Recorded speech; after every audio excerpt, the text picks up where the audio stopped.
Salam ay Şırxan qardaş, nətərsən, nə var, nə yox Şırxan qardaş, bax belə 95 baş belə boz qoyun çıxdı satışa. Təmiz qara dolaq cinsi, 30'u da balalıdır.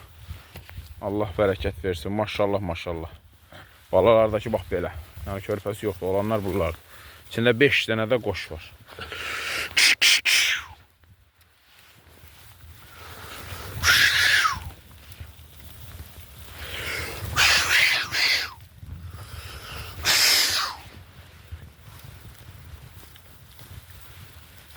Yerdə qalanlar da qardaş, bax belə qızıl yelindilər.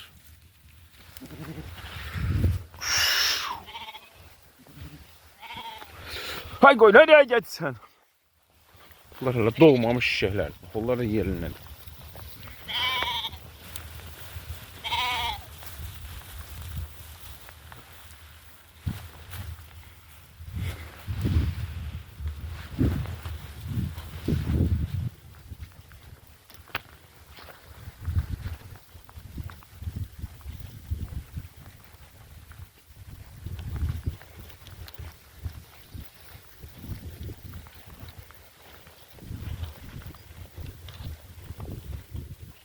Beş dənə də belə qoş var içində qardaş.